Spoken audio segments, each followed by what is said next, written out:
Two federal agents walked into the emergency room and stopped in front of Rachel Ferris, right there, between the nurse's station and a row of waiting patients. "Rachel Ferris, you're under arrest. Breaking up cash deposits to keep them under reporting limits is a federal crime." A co-worker down the hall raised her phone and started filming. 6 others turned to look. A $430,000 surgery fund, money her husband needed in 3 days, just became evidence. "That money isn't mine," Rachel said. "It's for my husband's spine surgery. He's on the table Tuesday." "Not anymore," the agent said, and reached for her wrist. Before he took it, Rachel set her pen down on the clipboard, flat, sideways, slow enough that her hand shook doing it, and the camera caught every second. Then the cuffs closed around her wrists. Nobody in that hallway understood what the pen meant. By the time the footage reached Larkspur, 60-year-old Earl Doss had already watched it twice. 200 bikers walked into a courthouse 3 days later. Stay with me. Now, let's find out what happened that day. The agent read her rights while he walked her out of the emergency room. Rachel barely heard the words. She was doing math instead. 4 days until Dean's surgery. 2 days until the pre-op labs had to be paid in full, or the hospital would bump him down the list. $0 she could access, because every dollar the charter had raised now belonged to a federal case file. She'd spent 6 years in that hallway learning how to keep a steady face while a heart monitor flatlined. She used every bit of that training now. The second agent, younger, still working up the nerve to look her in the eye, asked if she wanted her jacket. She said no. She wanted her hands free as long as possible, even cuffed, even for nothing. They walked her past the room where Dean had been prepped for testing that morning. He wasn't there. He was 3 hours away at a specialist's office, waiting on a call that was supposed to be good news.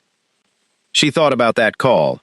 She thought about how she was going to have to make it herself now, from a holding cell, and what words she was going to use for a man who'd already survived 1 broken back and didn't need to hear his wife had just been arrested on top of it. A co-worker, a young tech named Priya Anand, stood 12 feet back with her phone raised, hand shaking, mouth pressed into a flat line. Rachel had seen her arrive for her shift an hour earlier. She had no idea Priya was still standing there. That's when the agent reached for her wrist. Rachel had maybe 2 seconds. She'd counted them before, in her head, more times than she wanted to admit. Every time Dean had made her practice this in the kitchen, at the dinner table, in the cab of his truck, until it stopped feeling like practice and started feeling like something her hands could do without her thinking about it at all. She reached across her own body with her free hand, picked up the pen from the counter beside her, set it down on the clipboard. Flat. Sideways. She held her hand there 1 second longer than she needed to, long enough for a camera 12 feet away to catch the angle clearly, long enough for her fingers to visibly shake, long enough that later, watched frame by frame, nobody could call it an accident. Then the cuffs closed, and the moment was gone. 60 miles away, in a cinder-block clubhouse on the edge of Larkspur, Earl Doss watched the video for the 3rd time, his thumb frozen over the screen at the exact second Rachel's hand let go of the pen. He'd seen that motion exactly once before, 19 years ago, in a hospital hallway, from a woman who was not Rachel Ferris, who did not get help in time, because nobody watching that day understood what a pen laid flat and sideways was supposed to mean. Earl set the phone down on the bar without a word. The 2 men beside him, Rooster and Mac, had been talking about a supply run to Cheyenne. They stopped talking. Earl didn't raise his voice. He never did.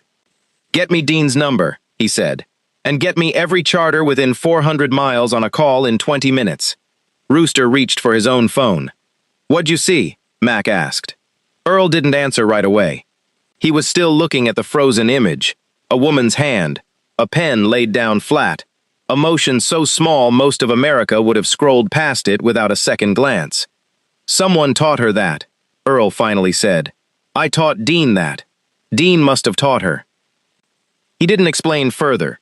He picked up his own phone and started making calls himself, 4 words at a time, the same 4 words to every voice that answered. "Rachel Ferris. Now. Please." He made 11 calls in the next 6 minutes.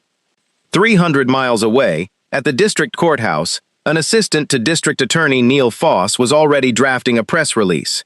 Foss had asked for it the moment the arrest was confirmed. He wanted it ready before the 6 o'clock news. He had no way of knowing a video existed. He had no way of knowing what a pen laid flat on a clipboard could mean to anyone. He was thinking about the primary election 5 weeks away, and about how a federal case against a biker's wife was going to look exactly like the kind of toughness his internal polling said he needed. The story he thought he controlled had already left his hands. He just didn't know it yet. Because to understand why one small motion, a pen, laid flat, held 1 second longer than it needed to be, could bring 200 motorcycles to a courthouse steps, you have to go back 4 years. Back to the night Dean Ferris first taught his wife what silence could say when words weren't safe to use. 4 months before any of this happened, Rachel Ferris's life looked like nothing anyone would put in a headline. She worked 3 12-hour shifts a week at Larkspur Memorial, the kind of hospital small enough that she knew most of her patients' names before she read their charts. She liked the 7 o'clock quiet best, the hour before the day shift arrived, when the hallway lights hummed low and she could hear her own footsteps on the tile. She liked strong coffee and stronger opinions about it. She liked coming home to a house that smelled like motor oil, because Dean was always fixing something in the garage. Some bike that belonged to someone else. Some favor he'd never charge for. She'd married into the charter 8 years earlier, back when she still thought Hell's Angels was a phrase people used to sell leather jackets. She learned different fast. She learned that Dean's brothers showed up with casseroles when her mother died. She learned that when her car broke down on Route 9 at midnight, 4 men she'd met twice were there in 11 minutes, and none of them ever brought it up again.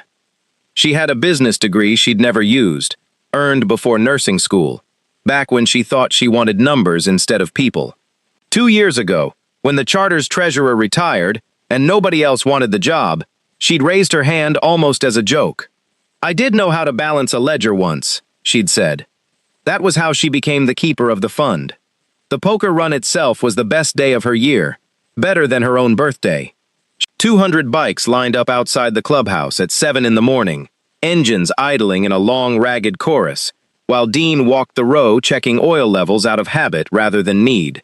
Rachel worked the registration table with a cash box and a ledger. The same one every year, its cover soft and cracked from a decade of handling. By noon, her hands smelled like sunscreen and diesel.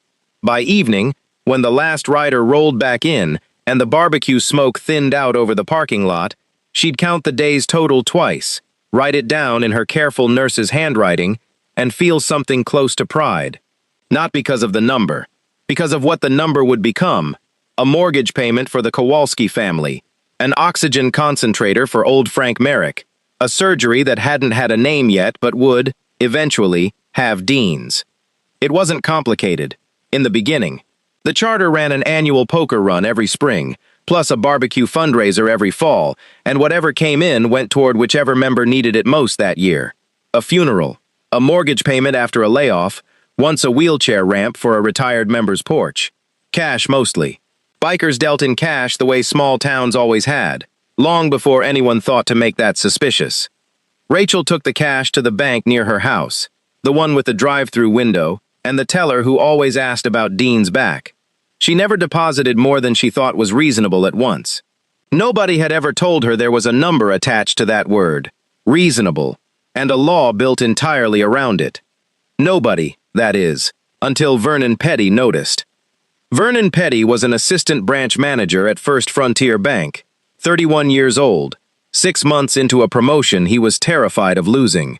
Rachel's deposits crossed his desk in a routine audit, several $1,000s at a time, spaced out over weeks, never quite hitting the $10,000 threshold that would have triggered an automatic currency transaction report.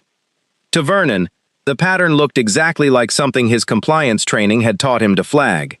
Rachel was a name on a screen to him, nothing more. The poker run, the barbecue, the wheelchair ramp, none of it existed in the version of her life his software could see. He knew a pattern, and patterns were his job. He filed a suspicious activity report. It was routine. It was also, 3 weeks later, sitting on the desk of a financial crimes analyst 200 miles away, an analyst who was, at that exact moment, cross-referencing SAR filings against a list of known motorcycle club affiliations that had landed on her desk from an entirely different office. That was the moment the file found its way, eventually, to District Attorney Neil Foss. Foss had been county prosecutor for 9 years, and for 8 of them, he'd been comfortable. Then a young public defender named Marisol Vance announced she was running against him in the primary, 5 months out, with a campaign built entirely around the idea that Foss had gone soft. Too many plea deals, too many second chances, not enough convictions that made the 6 o'clock news. His internal polling, 3 weeks before Rachel's arrest, had him down by 6 points. His campaign manager, a sharp 26-year-old named Curtis Hale, sat across from him with a legal pad and a very simple idea. "You need a visible win," Curtis said, "something with a face people already fear a little. The financial crimes referral that came in last month, the biker's wife with the structured deposits. That's not just a case. That's a headline that writes itself." Foss had looked at the file. $430,000, moved in careful, patient increments, by a woman married to a man in a leather vest. "There's no underlying crime here," Foss said. "It's charity money." "Doesn't matter," Curtis said. "Structuring doesn't require an underlying crime. That's the whole point of the statute. You arrest her, you get the headline, and by the time anyone explains the nuance, the primary's over." Foss sat with that for exactly 1 night. He had, in fact, one clear opportunity to do something different. 2 weeks before the arrest, a state financial crimes liaison, 2 Wicks, an older investigator named Grant Whitfield, who'd worked with Foss for a decade, called him personally. "This woman's not a criminal," Whitfield said. "She's a nurse who didn't know the law. Give her a warning. Let her open a proper account. Case closed. No headlines. No lawsuits." Foss listened to the whole thing. Then he said the words that would follow him for the rest of his career, though he didn't know that yet. "The optics work better my way. Doesn't matter if it's charity money. It reads the same on a headline." Whitfield didn't argue further. It wasn't his call to make. But he'd recorded the conversation on his office line the moment he dialed Scroke, a habit left over from 30 years of documenting exactly this kind of call, in a state where recording your own conversation required consent from only one party on the line, his own. Rachel, for her part, had no idea any of this was happening. She spent those same 2 weeks the way she spent every 2 weeks, working her shifts, driving Dean to physical therapy twice, and quietly starting to worry about money for a different reason entirely. Dean's surgeon had called on a Tuesday with news that was almost good. The nerve damage was operable. There was a window, a narrow one, 6 weeks before scar tissue closed it permanently. The surgery would cost more than their insurance would cover, and the charter fund, sitting untouched and growing for exactly this kind of emergency, was the only thing standing between Dean and a wheelchair he was 40 years too young for. She remembered, that same week, mentioning to Dean that maybe they should open a real non-profit account for the club fund. A friend from work had said something about it once. Liability, paperwork, some acronym Rachel hadn't bothered to write down. "We'll get to it," Dean said, "after the surgery." She hadn't pushed. There was too much else to think about. The appointment schedules, the insurance calls, the particular ache in Dean's voice on the nights the pain got bad enough that he stopped pretending it didn't. Somewhere else in the state, a man she'd never met had already decided her name was going to be useful to him. A stranger she couldn't have picked out of a crowd, working out the math of his own campaign on a legal pad 300 miles away. 4 days from that quiet Tuesday, 2 federal agents would be walking toward her down a hospital hallway, and every plan she had for the coming week would belong to someone else. All she knew, that week, was that Dean had a chance, a real one, and that the money to take it was sitting exactly where she'd put it, waiting for a surgery date that was finally, after 3 years, close enough to touch. She slept well that Tuesday night, better than she had in months. Dean's arm was heavy across her waist, his breathing slow and even for the first time in weeks. Through the window she could hear the low tick of the garage cooling down, the sound of an engine someone had left running just a little too long. It was, by any measure she could have named at the time, an ordinary night. She had no way of knowing it was the last ordinary night she'd have for a while. 2 years before the arrest, on a Sunday night, with dishes still in the sink, Dean sat Rachel down at their kitchen table and taught her something he'd never had to teach anyone before. He'd just come home from a charter meeting where Earl had pulled him aside. Rachel remembered the weight of Dean's boots on the porch steps that night, slower than usual, like he was carrying something heavier than his jacket. "Earl told me about Lynn tonight," Dean said, sitting across from her with his hands flat on the table. Rachel didn't know the name. Dean explained it slowly, the way he explained things that mattered. No rush, no drama, just facts, laid out one at a time. 19 years earlier, before Dean had even joined the charter, Earl had a sister-in-law named Lynn. She'd been in a bad marriage, the kind that looked fine from the outside and wasn't. One night at a hospital, sitting beside her own husband's bed after a car accident that wasn't really an accident, she'd tried to tell a nurse something was wrong. She hadn't used the words. She was too afraid of what would happen if her husband, 3 feet away, heard her say them out loud. She'd tried something smaller instead, a folded napkin, turned a certain way, left on the tray table where the nurse would see it. It meant nothing to anyone who hadn't been taught to look for it, and no one that night had been. The nurse cleared the tray an hour later without a second thought. Lynn didn't get another chance to ask. Earl had spent 19 years turning that failure into something useful. He'd taught the wives and daughters and sisters of every man in his charter one simple, silent way to say, "Something is wrong, and I can't say it out loud, but someone who loves me needs to know." "It's not about being in danger every day," Dean told Rachel that night. "It's about having something ready, so if the day ever comes, you're not standing there with no way to say it." He showed her the version Earl had taught him. A pen, any pen, whatever was closest, set down flat, turned sideways, held there just a beat longer than normal. Small enough that nobody would notice unless they already knew to look. Specific enough that once someone did know, there was no mistaking it for an accident.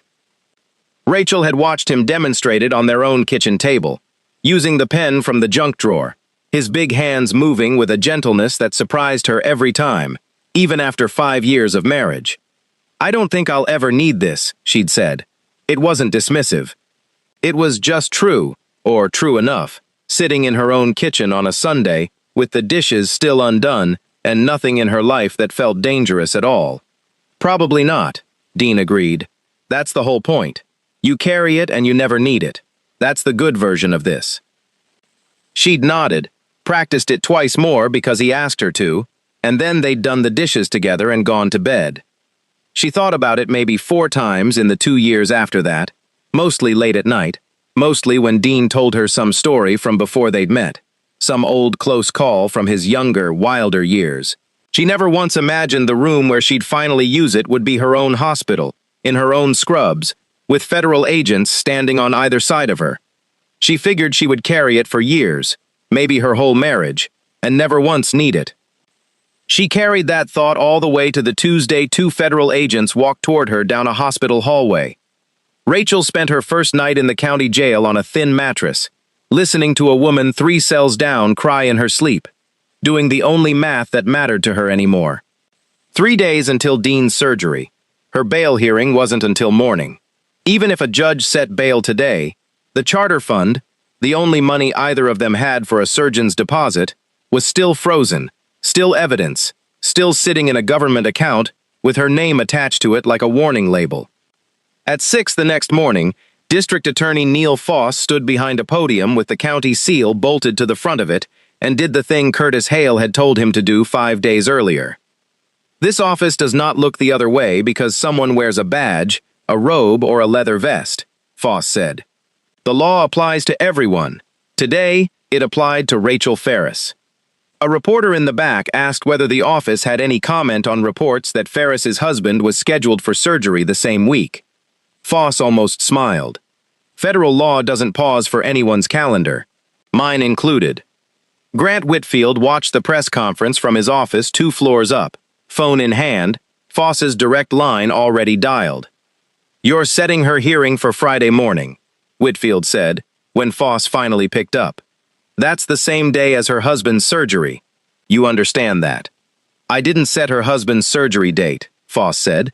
I set a hearing date that works for my calendar. You could move it a week. Nobody would blink. The primary's in 5 weeks, Grant. I'm not moving anything. Whitfield hung up first.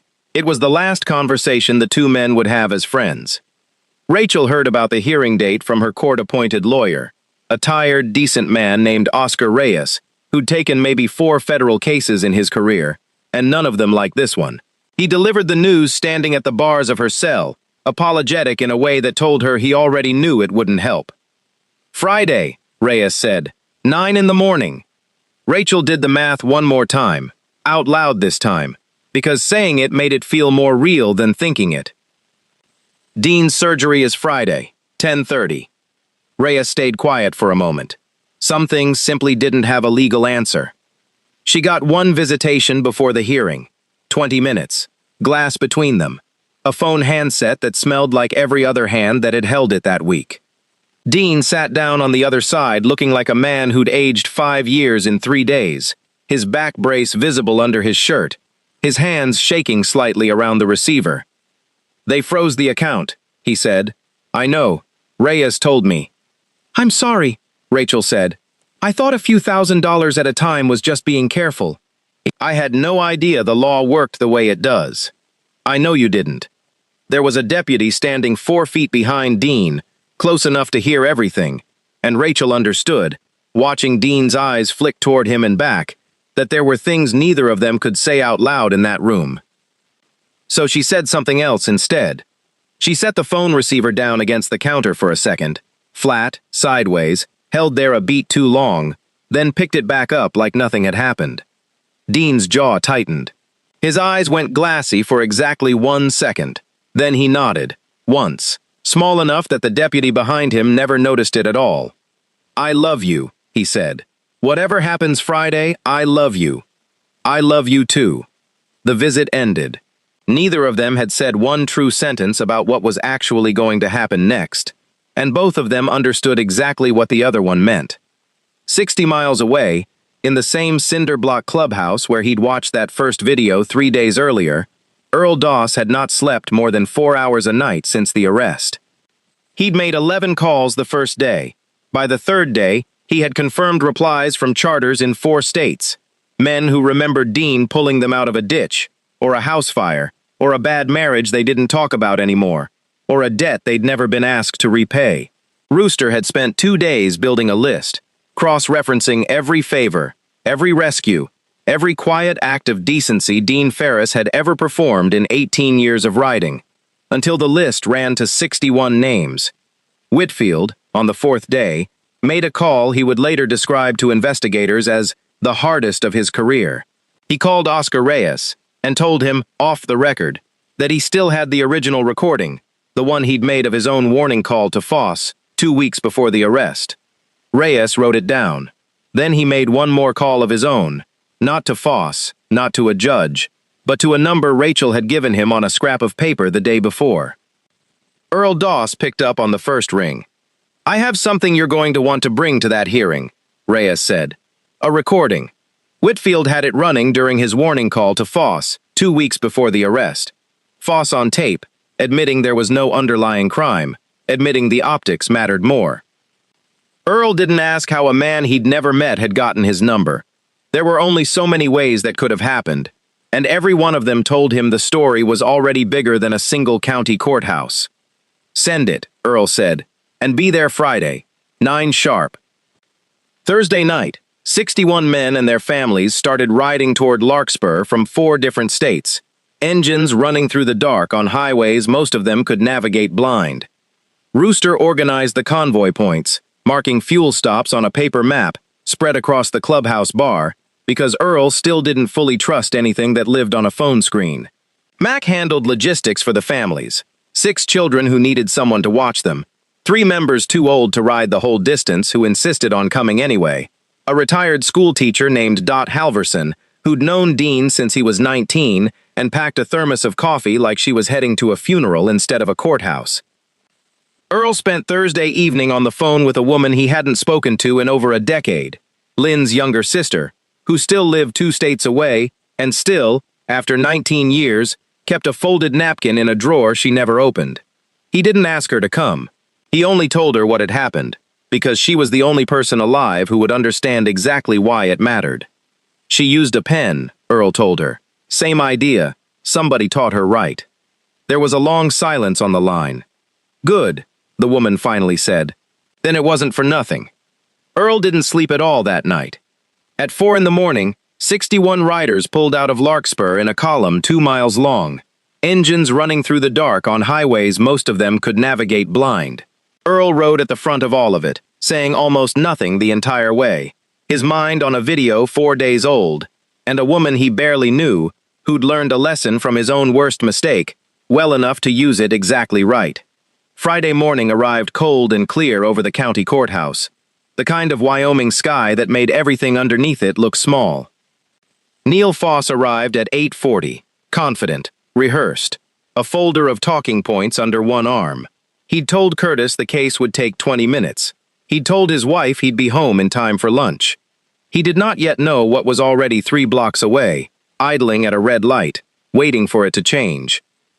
Rachel sat in a holding room behind the courtroom in a jumpsuit that wasn't hers, listening to something she couldn't identify at first. A low sound, distant, growing instead of fading, like weather moving in from somewhere she couldn't see. It took her almost a full minute to understand what she was hearing. Engines, dozens of them, then more than dozens. She closed her eyes, and for the first time in 5 days, she let herself hope. The sound reached the courthouse a full 2 minutes before anything else did.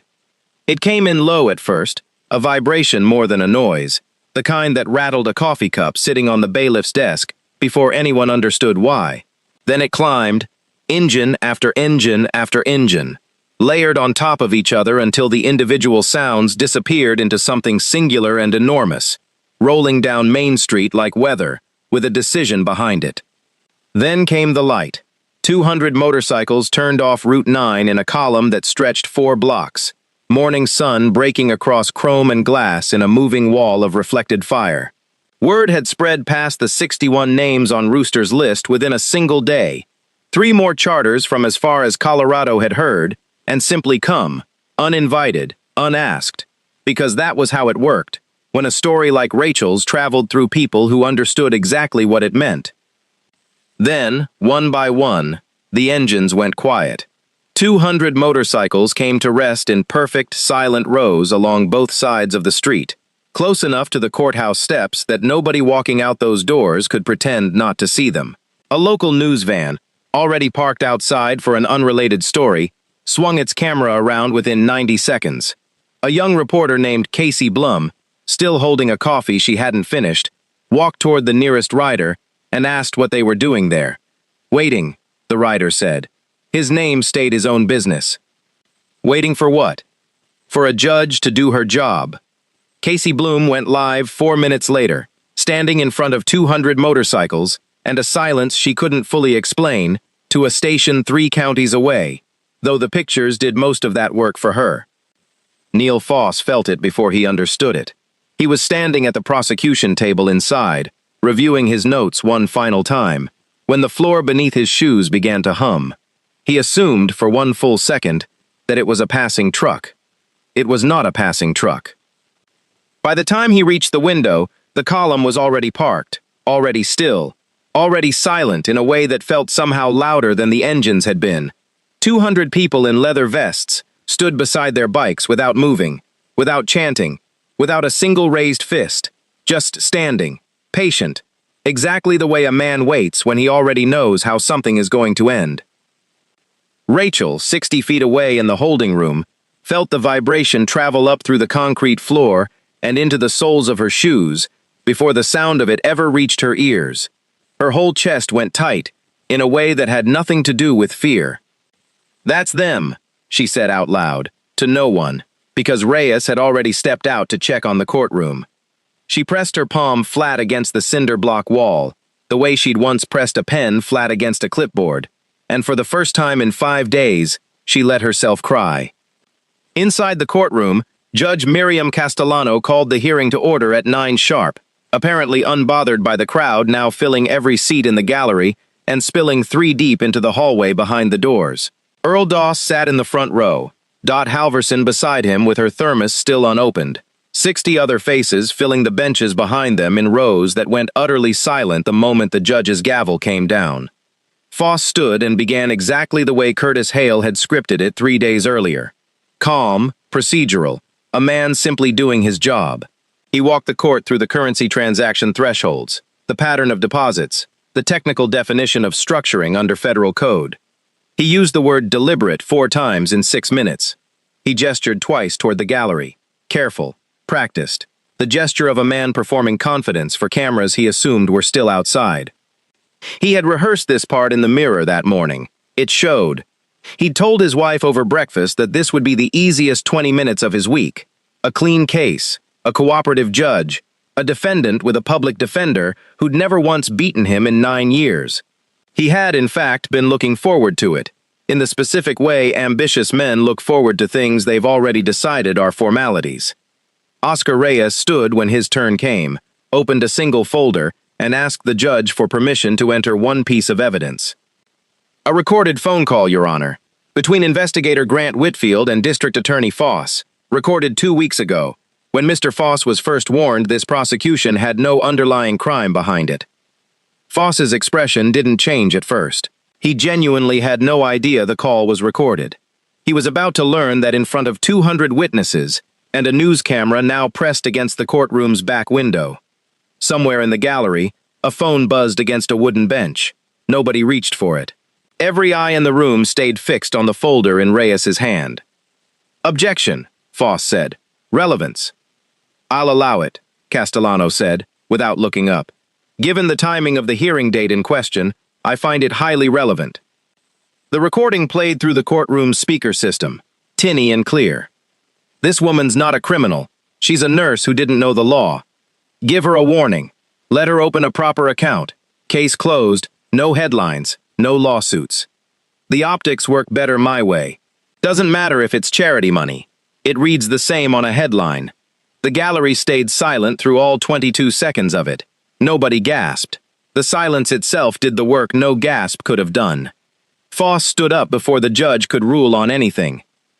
Your Honor, that recording is being taken entirely out of context by a room full of... He stopped himself for exactly 1 second. He looked at the gallery, at Frank Merrick's oxygen tank parked in the aisle, at 60 faces watching him with the specific patience of people who had already decided how this ended. He kept going anyway, and his eyes landed on Merrick when he said it. By a room full of individuals with a documented history of intimidation tactics. I don't care how many oxygen tanks you bring into my courtroom. The gallery held perfectly still, the kind of stillness that said more than any noise could have. Frank Merrick simply reached down and turned his own tank's valve, the way he did every hour, without looking up at the man who'd just said it. It was, by any measure, the worst sentence of Neil Foss's career. Earl Doss stood up. He didn't raise his voice. He never did.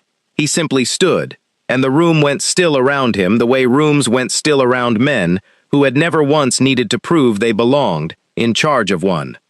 Ask them, Earl said, nodding toward the gallery. Every person in this room.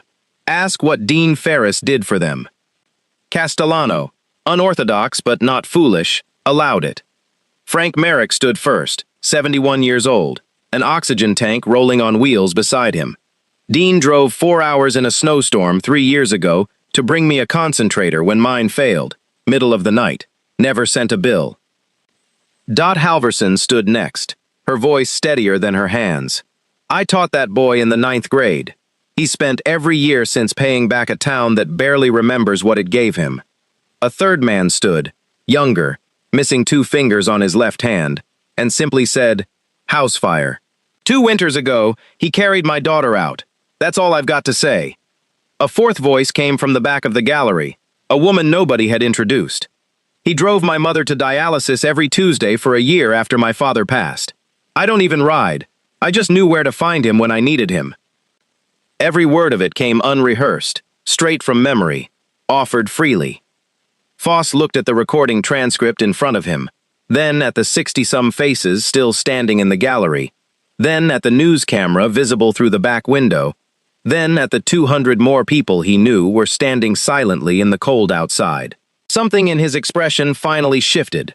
Not remorse yet, not quite, but the particular look of a man realizing the floor he was standing on had changed shape sometime in the last 15 minutes, entirely without his permission. Curtis Hale, sitting in the second row behind the prosecution table, had gone the color of old paper.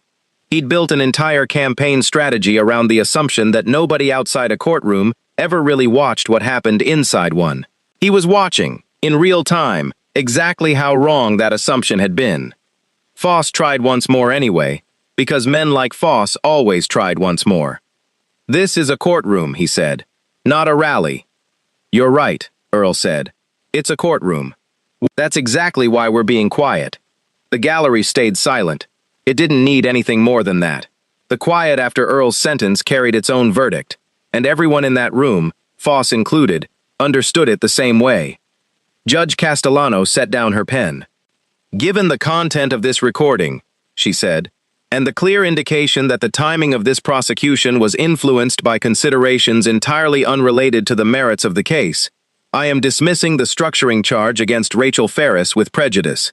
I am ordering the immediate release of all frozen funds, and I am referring this matter to the State Bar and the State Ethics Commission for review of Mr. Foss's conduct." The gavel came down once.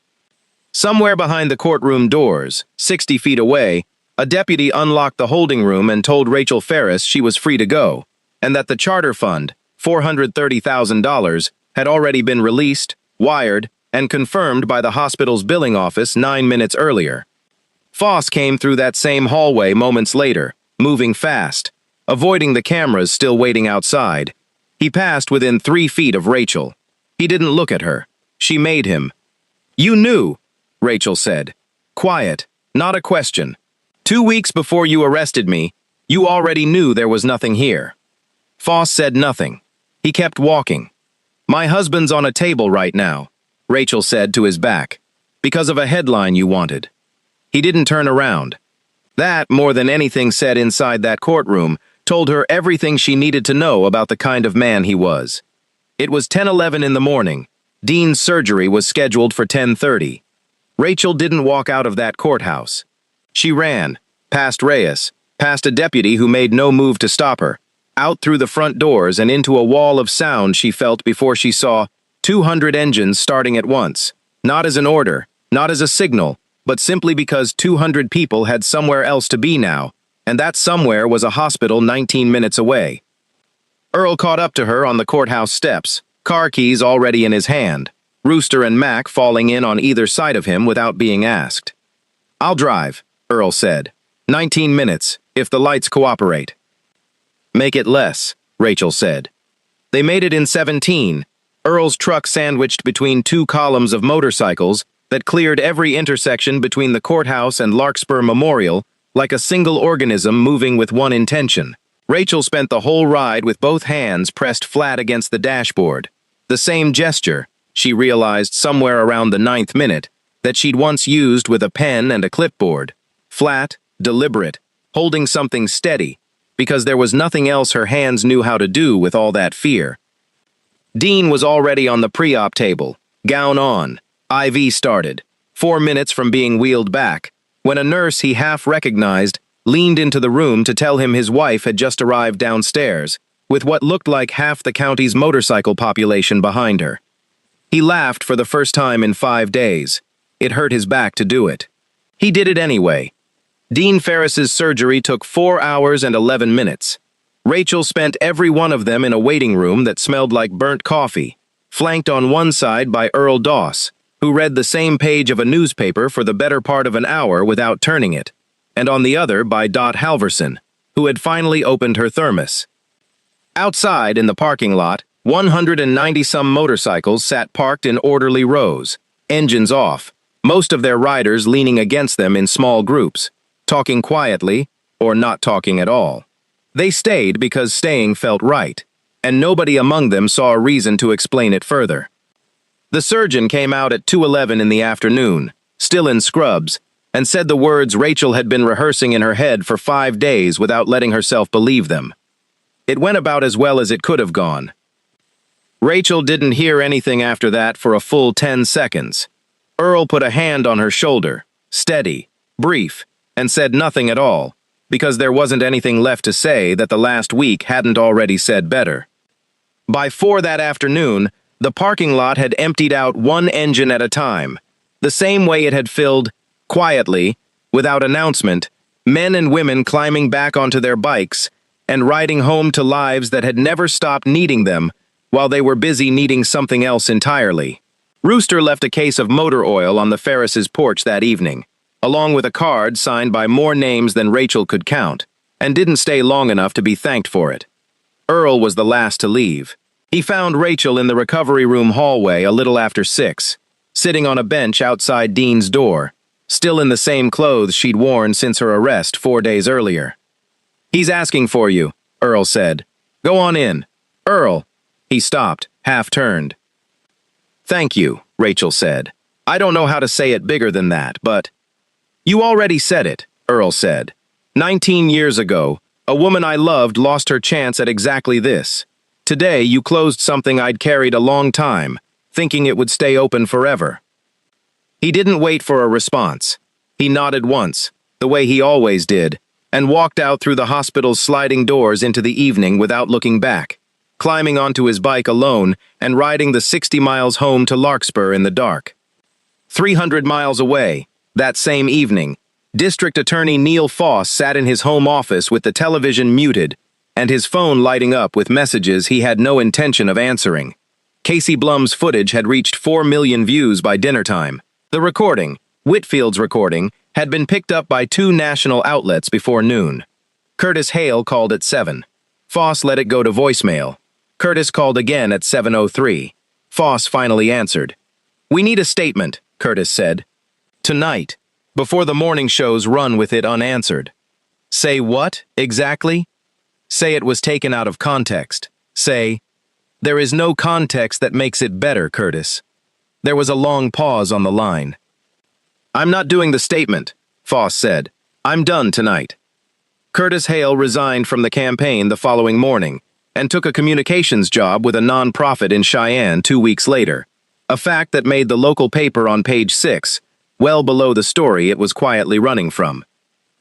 The State Ethics Commission opened a formal inquiry within the week. It moved fast, the way these things sometimes did when 4 million people were already watching. Investigators interviewed Whitfield twice, Curtis Hale once, and Reyes for nearly 3 hours. Frank Merrick gave a brief statement to a local reporter on his own front porch, oxygen tank parked beside his rocking chair. "I've voted for that man twice," Merrick told the camera. "Won't be voting for him a third time. Wasn't about the vest on Dean's back. Was about a man deciding a woman's life was worth less than his headline." Dot Halverson gave her own interview a few days later, standing in front of the same schoolhouse where she'd once taught a 9th grader named Dean Ferris. "People think bikers and law-abiding folks are 2 different kinds of people," she said. "I've known Dean since he was 14 years old, skinning his knees on that playground behind me. He's more law-abiding than the man who tried to put his wife in prison." 6 weeks later, the commission released its findings. The timing of Rachel Ferris's arrest and hearing date had been substantially influenced by political considerations unrelated to prosecutorial merit, in direct violation of state conduct guidelines. The state bar opened a separate review of Foss's fitness to practice. Marisol Vance won the primary by 19 points, 3 weeks after that. Foss didn't contest it. He'd already withdrawn his name 2 days after the ethics findings were released, in a 2-paragraph statement that contained no excuses and, for the first time in the entire ordeal, no mention of optics at all. Grant Whitfield retired from the Financial Crimes Division 4 months later, on his own terms, with a party his colleagues threw him that he almost didn't attend out of embarrassment at the attention. Foss showed up anyway, uninvited, stood in the back for exactly the length of 1 drink, and found Whitfield alone near the coat check on his way out. "You were right," Foss said, "about all of it." "I know," Whitfield said. "I'm not asking you to forgive it." "I wasn't going to offer," Whitfield said, not unkindly, "but I appreciate you saying it out loud." Foss nodded, put on his coat, and left without waiting for anything more than that. It was the closest thing to an apology he ever gave anyone connected to the case, and the only one Rachel Ferris ever heard about secondhand, months later, from a reporter doing a follow-up story neither she nor Dean particularly wanted to be part of. Rachel went back to work at Larkspur Memorial 5 weeks after the hearing, once Dean was steady enough on his recovery that she trusted leaving him alone for a 12-hour shift again. Her co-workers threw her a small welcome-back lunch in the break room. Priya Anand, the tech whose phone had started all of it, brought a cake with nothing written on it, because neither of them could think of anything appropriately small enough to put in frosting. "I almost didn't film it," Priya admitted, over cake nobody had properly cut yet. "I thought I'd get in trouble." "I'm glad you did," Rachel said. "I don't think I'd be standing here if you hadn't." The hospital administration, for its part, sent Rachel a brief written apology for the disruption to her employment, along with a policy memo reminding staff of patient privacy protocols that had absolutely nothing to do with anything that had happened to her. She framed the memo, half as a joke, and hung it in her break room locker. Vernon Petty, the assistant branch manager whose routine audit had started the entire chain of events, sent Rachel a handwritten letter 2 months after the hearing. He didn't apologize. Exactly. The compliance software had done exactly what it was built to do, and he'd only ever done his job. But he included, folded inside the letter, a $200 personal donation to the charter's new nonprofit fund, with no further explanation attached. Rachel never wrote back, but she kept the letter in the same drawer as Dean's old prescription bottles, the ones that reminded her how close they'd come to a different ending. 6 months after the hearing, the charter held its annual poker run again, the same weekend it always did, the same registration table set up outside the clubhouse with a cash box and a ledger, a new ledger this time, its cover still stiff, not yet broken in by years of handling the way the old one had been. Rachel worked the table again, same as always, though this year the charter had finally opened the nonprofit account Dean had promised they'd get to after the surgery. Every dollar that came in that day went into an account with a name and a tax filing, and no room left for anyone to misread it. Earl found Rachel at the registration table around noon, watching her count a stack of bills with the same careful, practiced hands she'd used the year before, and the year before that. "Got a minute?" he asked. She did. He led her to the back office of the clubhouse, where a small shadow box hung on the wall she'd never noticed before, a single folded napkin under glass, yellowed with 19 years of age, alongside a small brass plaque that read simply, "For Lynn." So it wasn't for nothing. Beside it, Earl had left a second frame, empty, waiting. "That one's yours," he said, "for the pen, whenever you're ready." Rachel stood there a long moment, looking at the empty frame, thinking about a woman she'd never met who had tried something small in a hospital hallway 19 years before she was born into this family, and about a nurse in that same hallway 19 years later who had gotten the chance Lynn never had. "I want to teach it to someone," Rachel said finally. "The signal, before I put mine up there." "Who?" "Priya, if she's willing." Earl smiled, the first full smile Rachel had seen from him since the day of the arrest. "Dean taught you," he said. "I taught Dean. Lynn's sister taught me, in a manner of speaking, though she'll tell you she never meant to teach anyone anything. She just needed someone to understand what happened to her sister." He looked at the empty frame one more time before they walked back out into the noise of the poker run. "That's how it's supposed to work," Earl said. "It's not supposed to end with any one person. It's supposed to keep finding hands that need it." Rachel taught Priya the gesture 3 weeks later, at a picnic table behind the hospital during a lunch break, using the same pen from the same junk drawer kind of collection every workplace seemed to keep. Priya practiced it 4 times before she got the angle right, her fingers less steady than Rachel's had ever been, though Rachel told her that unsteady hands were exactly the point. Nobody was supposed to look calm doing this. "I hope I never need it," Priya said, echoing words she had no way of knowing Rachel had said herself, in a different kitchen, 5 years earlier. "That's the whole idea," Rachel told her. "You carry it, and you never need it. That's the good version of this." That evening, after the last rider had gone home and the barbecue smoke had thinned out over the parking lot the way it did every year, Rachel sat on her porch with Dean, his back brace finally gone, replaced by nothing more than an ordinary ache that the surgeon promised would fade completely within the year. "You ever think about it?" Dean asked. "That day?" "Every week," Rachel said. "I think I always will." "Any regrets?" She thought about the answer longer than the question probably deserved. "Just one," she said, "that it took almost losing everything for me to understand what all of you already knew. That nobody's ever really as alone as the system wants them to feel." Dean stayed quiet at that, and simply reached over, took her hand, and held it. Flat, steady, exactly the way she'd once taught herself to hold a pen when there was nothing else in the world to hold on to. Some people believe the law is the same thing as justice. That if a statute exists, and it applies to you, there is nothing left to argue. It's a comforting belief, right up until the moment it's used against someone who never broke a single promise in her life. Neil Foss believed that too, right up until a recording of his own voice explained, in his own words, exactly what he'd traded away to get it. He had $430,000 of someone else's rent money, someone else's medical bills, someone else's small kindnesses accumulated over years, and he decided a headline was worth more than all of it combined. He was wrong about the math, and he was wrong about who was counting. Power, it turns out, rarely looks like 200 motorcycles. Most days, it looks like a woman setting a pen down flat on a clipboard, hoping someone somewhere still remembers what that means. It looks like a man who spent 19 years turning his worst regret into the thing that finally saved someone else.